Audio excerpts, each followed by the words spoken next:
அன்பு நேயர்களே, உங்கள் அனைவரும் மீதும் இறை சாந்தியும் சமாதானமும் என்றென்றும் நிலவட்டுமாக. மத்திய கிழக்கில் பெரிய போர் நடந்துகிட்டு இருக்கு. ஒரு பக்கம் இஸ்ரேல், அமெரிக்கா, இன்னொரு பக்கம் ஈரான். இந்த மோதல் பற்றி நம்முடைய நிலை என்னவாக இருக்கும் என்பதை பற்றி தான் சில விஷயங்களை இன்று உங்களுடன் உரையாட விரும்புகிறேன். சிலர் நினைக்கிறாங்க இது முஸ்லிம்கள் ஒரு புறம், யூத கிறிஸ்தவர்கள் ஒரு புறம். ஆக முஸ்லிம்களுக்கும் யூத கிறிஸ்தவர்களுக்கும் நடைபெறுகின்ற போர் இது ஒரு மத ரீதியான போர் என்று நினைக்கிறாங்க. அப்படி ஒன்றுமே கிடையாதுங்க. இது மதமே கிடையாது. இதில் யூதர்களிலேயே பலர் இந்த போரை எதிர்க்கிறார்கள். உங்களுக்கு தெரியும், யூதர்கள் எல்லா யூதர்களும் இந்த போரை ஆதரிக்கல. ஜியானிஸ்ட் யூதர்கள் என்று இருக்கிறார்கள்.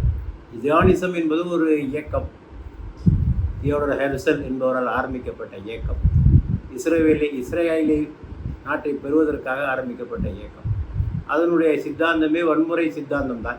அதை ஆதரிக்கின்ற யூதர்கள் இருக்கிறார்கள், அதை எதிர்க்கின்ற யூதர்கள் இருக்கிறார்கள். நீங்கள் யூடியூப்லேயோ மற்ற விஷயங்கள் பார்த்துக்கிட்டே வந்தீங்கன்னா பல யூத மத அறிஞர்கள், ரபாய்ஸ், அவங்க எல்லாரும் பல பேர் அந்த ஜியானிஸ்டுகளை எதிர்த்து பேசிக்கொண்டே இருக்கிறார். இது யூத கொள்கை அல்ல, இது யூத மதத்தினுடைய கோட்பாடே அல்ல, இப்படி எங்கள் வேதத்தில் சொல்லப்படவில்லை, எல்லா யூதர்களும் இஸ்ரேலுக்கு வர வேண்டும் என்று எங்கள் மதம், எங்கள் வேதம் ஒருபோதும் சொல்லலை என்றெல்லாம் பேசுகின்ற யூதர்கள் இருக்கிறார். அதே மாதிரி இஸ்ரேலை ஆதரிக்கின்ற யூதர்கள் இருக்கிறார். கிறிஸ்தவர்களே அப்படி தான். எல்லா கிறிஸ்தவர்களும் ஒன்றும் இஸ்ரேல் மக்களை, இஸ்ரேலர்களை ஆதரிப்பதில்லை. சில எவாஞ்சலிக்கல் குரூப் என்று சொல்வார்கள், மத பிரச்சார குழுக்கள், அவர்கள் தொடர்ந்து இந்த இஸ்ரேலை ஆதரித்து வருகிறார்கள். அதற்கு காரணங்கள் சொல்கிறாங்க, நான் அதுக்குள்ளே போகலை. ஆக அவங்க மட்டும்தான் அப்படி சொல்கிறாங்க, கத்தோலிகர்கள்லாம் அப்படி சொன்னதில்லை. பாலஸ்தீனத்திலே வாழ்கின்றார்களே கிறிஸ்தவர்கள், அவர்கள் இஸ்ரேலை ஆதரிக்கிறார்களா? சொல்லுங்கள். அந்த ஒன்று தெரிஞ்சிட்டா போதும். பாலஸ்தீனத்தில் வசிக்கின்ற கிறிஸ்தவர்கள் யூதர்கள் பக்கமா, பாலஸ்தீனர்கள் பக்கமா? பாலஸ்தீன பக்கமா. இது ஒன்றும் பெரிய ஆராய்ச்சியெல்லாம் ஒன்றும் தேவையில்லை, எல்லாருக்கும் தெரிஞ்ச உண்மை. இஸ்ரேலில் இருக்கக்கூடிய சர்ச்சுகள் இடிக்கப்படுகின்றன, பாலஸ்தீனத்தில் இருக்கின்ற சர்ச்சுகள் இடிக்கப்படுகின்றன, கிறிஸ்தவர்களுக்கு உரிமைகள் மறுக்கப்படுகின்றன. உங்களுக்கு ஒரு உண்மை தெரிஞ்சிருக்க வேண்டும். பாலஸ்தீனில் இருக்கின்ற கிறிஸ்தவர்கள் கொஞ்சம் கொஞ்சமாக அந்த நாட்டை காலி செய்து கொண்டிருக்கிறார்கள். ஜிம்மி கார்ட்டர் போனார், எங்கே பாலஸ்தீனத்துக்கு போனார், போய்விட்டு வந்து சொன்னார், அங்கே கிறிஸ்தவர்களோடு பேசினார், பேசிவிட்டு வந்து எழுதினார். அவர் புத்தகம் எழுதியிருக்கார். எழுதுகிறார், இப்போதுதான் எனக்கு புரிகிறது பாலஸ்தீனில் உள்ள கிறிஸ்தவர்கள் ஏன் பாலஸ்தீனத்தை விட்டு வெளியேறுகிறார்கள் என்பது காரணம் இப்போதுதான் எனக்கு புரிந்தது என்று சொல்கிறார். ஆக இது மத மோதல் அல்ல. சரி, அடுத்தபடியாக இது என்ன ஷியா சுன்னி மோதலா? முஸ்லீம்களுக்கு ரெண்டு பிரிவுகள், ஷியாக்கள், சன்னிகள் என்ற ரெண்டு பிரிவு இருக்குது. அவங்களுடைய கருத்து வேறுபாடு நிறைய இருக்குது, அடிப்படையிலேயே கருத்து வேறுபாடு இருக்குது. என்றாலும் இது ஒரு ஷியா சன்னி மோதல அல்ல. சன்னி முஸ்லிம்களில் பெரும்பாலோர் ஈரானை ஆதரிக்கிறார்கள். ஒரு சில பிரிவினர்கள் தான் சவுதி அரசாங்கத்தோடு தொடர்புடையவர்கள், சவுதி அரசாங்கத்தினுடைய கொள்கை கோட்பாடு ஒத்துப்போகின்றவர்கள், அவரிடமிருந்து உதவிகளை பெறுபவர்கள். இவர்கள் தான் மிகச்சிறிய எண்ணிக்கையினர். அவங்க தான் ஈரானை எதிர்த்து பேசிட்டு இருக்காங்க. பெரும்பாலான முஸ்லீம்கள் ஈரானை தான் ஆதரிக்கிறார். ஏனென்றா இது ஒரு கொள்கை மோதல் அல்ல, ஒரு நீதிக்கும் அநீதிக்கு எடுக்கின்ற போர். அப்போ அந்த போராட்டத்தை யார் பக்கம் நிற்கணும், எங்கே நீதி இருக்கோ அங்கே தான் நிற்கணும். ஆகவே சன்னி முஸ்லீம்கள் ஈரான் பக்கம் நிற்கிறார்கள். ஆகவே இது ஷியா சன்னி மோதலும் அல்ல. இது மேற்குலகிற்கும் கிழக்குலகிற்கும் இடையே நடக்கின்ற போரா, வெஸ்ட் வெர்சஸ் ஈஸ்ட் அப்படி சொல்ல முடியுமா? அப்படி சொல்ல முடியாது.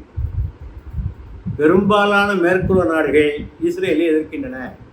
இதில் முன்னிலையில் இருப்பது ஸ்பெயின். மிக தெளிவாக இருக்கின்ற ஒரு நாடு. இஸ்ரேலோடு எந்த உட்டுறவும் கிடையாது, இராஜாங்க உறவும் கிடையாது, இராணுவ உறவும் கிடையாது, வர்த்தக உறவும் கிடையாது என்று சொல்லி எல்லாத்தையும் வெளியே போங்கண்ணா. அதே மாதிரி அயர்லாந்தும் அதில் உறுதியாக இருக்கு. ஸ்பெயின், அயர்லாந்து, இட்டாலி இவைகள்லாம் உறுதியாக இருக்கின்றன. சில நாடுகள் அங்கேயும் இங்கேயும் மதில் மேல் பூனையாக ஜெர்மனி, பிரான்ஸு இவங்கெல்லாம் அங்கேயும் இங்கேயும். ஆக இது மேற்குலகிற்கும் கிழக்குலகிற்கும் இருக்கின்ற போராட்டமும் அல்ல. ஆக மதங்களுக்கு இடையான போராட்டமும் அல்ல, ஷியா சன்னி போராட்டமும் அல்ல, மேற்குக்கும் கிழக்கு நடக்கின்ற போராட்டம் அல்ல. இது ஏகாதிபத்தியத்துக்கு எதிராக நடக்கின்ற போர். கடந்த 100 ஆண்டுகளாக உலகத்தையே மிரட்டி கொண்டிருக்கின்ற இந்த ஏகாதிபத்திய சக்திகளுக்கு எதிராக நடத்தப்படுகின்ற ஒரு போர் என்பதை புரிந்து கொள்ள வேண்டும். இது ஒரு யூனிபோலார் வேர்ல்டு, மல்டிபோலார் வேர்ல்டு என்ற கோட்பாடு இருக்கின்ற போர். யூனிபோலார் வேர்ல்டு என்றால் ஒரு நாடு, ஒரு சமூகம்தான் உலகத்தை ஆள வேண்டும். அந்த சமூகத்தில் தான் எல்லா கட்டுப்பாடும் இருக்க வேண்டும். இராணுவம், வலிமை, தொழில்நுட்பம் எல்லாம் நாங்கள் உலகத்தையே ஆட்டி படைப்போம் என்று சொல்வது யூனிபோலார் வேர்ல்டு. மல்டிபோலார் வேர்ல்டு என்றால் எல்லா இடத்துலையும் எல்லாம் இருக்குன்னு சொல்வது மல்டிபோலார் வேர்ல்டு. இப்போ அமெரிக்கா என்ன சொல்லுங்க, அமெரிக்கா உலகத்திலே ஒரு யூனிபோலார் வேர்ல்டு உருவாக்க விரும்புகிறது. ஒரு குறிப்பிட்ட சமூகத்தின் கட்டுப்பாடுகள் உலகமே இருக்க வேண்டும் என்று விரும்புகிறது. அவர்களுக்கு எதிராக நடக்கின்ற ஒரு போராகத்தான் நாம் இதனை பார்க்க வேண்டும். இது நீதிக்கும் அநீதிக்கும் இடையே நடக்கின்ற போர். ஈரான் என்ன தப்பு பண்ணிச்சு சொல்லுங்க? ஈரான் என்ன தவறு பண்ணியது? யுரேனியத்தை சேகரிக்கிறார்களாம். உங்ககிட்ட தான் யுரேனியம் இருக்கு, அமெரிக்காட்ட இருக்கு, இஸ்ரேல்கிட்ட இருக்கு, இந்தியாட்ட இருக்கு, பாகிஸ்தானில் இருக்கு, சர்வாதிகார நாட்டில் இருக்கு, ரஷ்யாட்ட இருக்கு, சீனாட்ட இருக்கு, எல்லாத்தையும் நார்த் கொரியாட்ட எல்லாத்தையும் தான் இருக்குல்ல. அது என்ன அவன் மட்டும் வைக்க கூடாங்கிறது? யார் முடிவு செய்வதால்? ரோக் கண்ட்ரியாம், அவங்க மட்டும் இருக்கக்கூடாதாம். இது என்ன கோரிக்கைன்னு தெரியவில்லை. இவ்வளவுக்கும் மேலாக ஈரான் ஐக்கிய நாடுகள் சபையினால் வைக்கப்பட்டுள்ள அணுசக்தி கண்காணிப்பு திட்டத்திலே கையெழுத்திட்டிருக்கிறது. நான் ப்ராலிஃபரேஷன் ட்ரீட்டி, NPT, அதில் கையெழுத்திட்டிருக்கு. எங்கள் அணுக்கூடங்களை ஐக்கிய நாடுகள் சபை சோதனை செய்யலாம் என்று அனுமதி கொடுத்துருக்கு. நீங்கள்லாம் கொடுக்கல, அவங்க கொடுத்துருக்காங்க. என்ன முகாந்திரம் இருக்கு ஈரான் மேலே போர் தொடுப்பது? இஸ்ரேல்காரன் தூண்டி விட்டான், அவனுடைய சுயநலத்துக்காக தூண்டி விட்டான். அவன் பேச்சை காட்டிட்டு ட்ரம்பும் அவனுடைய கூட்டமும் எல்லாம் இஸ்ரேல் ஆதரவாளர்கள். அவருடைய துணை ஜனாதிபதி வான்ஸோ, அவருடைய மருமகன் குஷ்னரோ இல்லை விட்காஃபோ எல்லாமே இஸ்ரேலுடைய பயங்கரமான ஆதரவாளர்கள். அவர்களுடைய பேச்சை கேட்டுக்கொண்டு தான் ட்ரம்ப் இந்த ஆட்டம் ஆடிக்கொண்டிருக்கிறார். ஆகவே இது நீதிக்கும் அநீதிக்கு எடுக்கின்ற ஒரு போர். ஆக்கிரமிப்புக்கும் விடுதலைக்கும் விட நடக்கின்ற போர். பாலஸ்தீன நாடு 75 ஆண்டுகளாக ஆக்கிரமிக்கப்பட்டிருக்கிறது.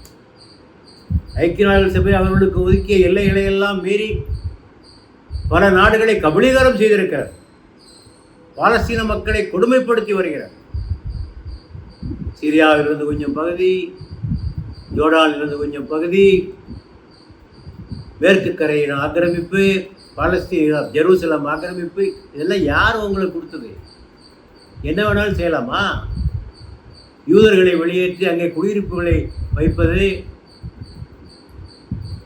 இது கடவுள் கொடுத்தாராம். தி ப்ராமிஸ் லேண்ட் பைபிளில் சொல்லியிருக்கான். யோசிக்க வேண்டாமா? ஒவ்வொருத்தரும் இந்த மாதிரி பேச ஆரம்பித்தா, எங்கள் குரானில் சொல்லியிருக்கு இவர் சொல்லுவார், எங்கள் பகவத்கீதையில் சொல்லியிருக்கு அவர் சொல்லுவார், கொடுத்துடலாமா? சர்வதேச சட்டம், இன்டர்நேஷனல் லா என்ன சொல்கிறது என்று தானே பார்க்க வேண்டும். ஆகவே இது நீதிக்கும் அநீதிக்கும் நடக்கின்ற போர். இது தர்மத்திற்கும் அதர்மத்திற்கு நடக்கின்ற போர். ஆக்கிரமிப்புக்கும் விடுதலைக்கு நடக்கின்ற போர் என்பதை நாம் புரிந்து கொள்ள வேண்டும். ஆகவே மக்களே, உங்களிடத்தில் நாம் சொல்ல விரும்புவது, நீங்கள் இஸ்ரேலையும் ஆதரிக்க வேண்டாம், ஈரானையும் ஆதரிக்க வேண்டாம். யார் பக்கம் நீதி நியாயம்?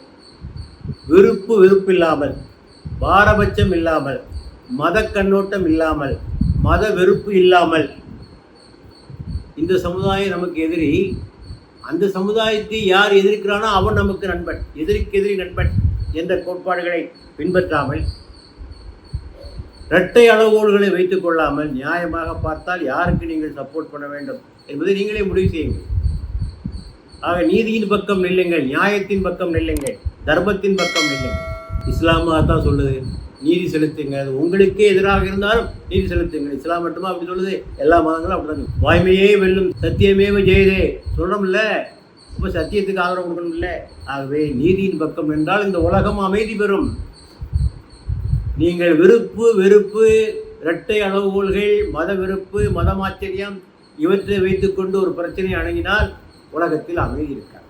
ஆகவே நியாயத்தின் பக்கம் நில்லுங்கள், தர்மத்தின் பக்கம் நில்லுங்கள்.